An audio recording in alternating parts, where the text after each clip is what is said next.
Ben Jacobs, co-founder and CEO of Whistle. And this is Sarge, who's wearing the Whistle 3 GPS pet tracker and activity monitor. If a dog like Sarge were to get out of his home zone, we'll be able to track him wherever he roams. And that's the #1 reason pet parents are using our products. We use GPS, cellular, Wi-Fi, and Bluetooth to pinpoint your pet's location. With the Whistle 3 companion application, you can select a subscription plan, as well as set up custom alerts. Whistle 3 also includes activity tracking, allowing you to put your dog in context and ensure they're getting the right level of activity for their unique breed, weight, and age. The Whistle 3 is designed to go wherever your dog goes. It's waterproof, rugged, and lightweight, and attaches to any dog collar, with a battery life up to 7 days. With Whistle, it all comes down to our love of pets.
Thank you for purchasing the Wi-Fi enabled Wemo light switch. Installing it is easy.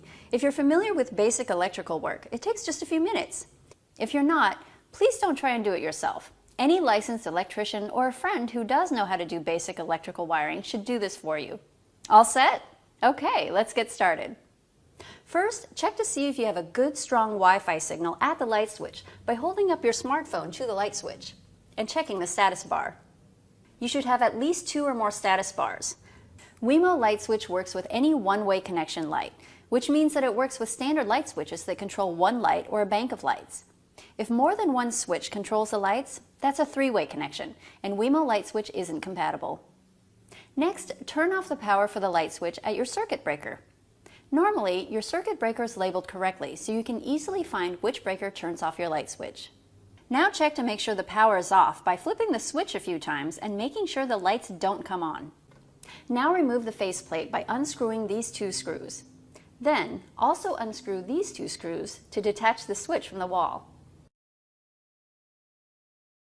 Now, check to make sure there's no power going to the switch. I like to use a non-contact voltage detector, like so. You can get one at any hardware store.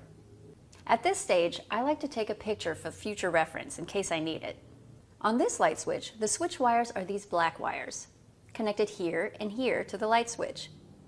Every light switch will have both of these wires, but they could be either red or black in color. The next wire is the neutral wire, which is required by Wemo light switch, but isn't always present, so it's really important to determine if you have one or not.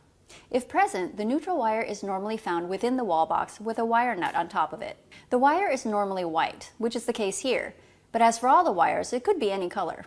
If you can't find the neutral wire, you won't be able to install the Wemo light switch in this location. You should check to see if other light switches in your house have a neutral wire available and install it there instead. If you need additional information, please visit www.belkin.com/wemo/lightswitch. Next, we can look for the ground wire. If it's present, it should be plugged into the top of the light switch here. It's normally green or copper in color. Don't worry if you can't find the ground wire. Wemo light switch won't require one. Disconnect the live wires from the old switch by unscrewing them using a screwdriver. Now I'm going to straighten the wire I just removed using pliers. Take one of the black wires from the Wemo light switch, it doesn't matter which one, and use the supplied wire nut to connect it to the switch wires you just removed, like this. In case you found more than one wire, just place them into the wire nut. The best way to use a wire nut is to put the wires side by side, put the wire nut over the top, and twist until tight. Then, while holding the wire nut, gently pull on each wire to make sure it's secure and doesn't pop out. Now we'll do the same thing for the other switch wire. Next, if you have a ground wire, disconnect it from the old switch and connect it to the green wire on the Wemo light switch using the same process. Now for the oh-so-critical neutral wire. First, you will need to remove the wire nut holding together the existing wires. Unscrew it. Remember, righty-tighty, lefty-loosey. Sometimes this is on so tight you might need a pair of pliers to get it off. Then take the white wire from the Wemo light switch and group it together with the wires you just exposed and screw them all together. Because there are 3 or sometimes even more wires, you need to gently pull on each wire to make sure it's secure inside of the wire nut. To finish the job right, I like to wind electrical tape around the wire nuts to make sure the copper conductor is fully concealed. Push all the wires back into the wall box, making as much space as you can for the Wemo light switch. Try pushing the wires to the sides of the box.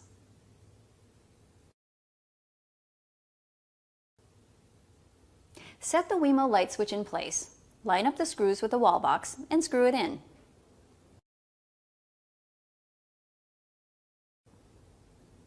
The faceplate attaches by pressing it onto the front of the switch. If you prefer, you can use your old switch plate or the new one included. But we advise against using metal faceplates as they interfere with your Wi-Fi signal. Now you can turn the power back on at your circuit breaker. Configure Wemo on your smartphone. In Settings, select Wi-Fi and connect to the new Wemo network.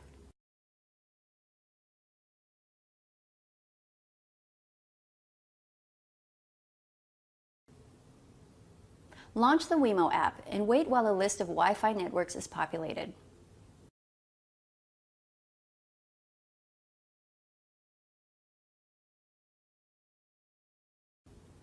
Now select your home Wi-Fi network. This is the network you normally connect laptops, tablets, and smartphones to. Enter your password and wait while Wemo connects. Now all you need to do is name your light switch, and you can even take a photo if it helps. You're done! Congratulations! Enjoy!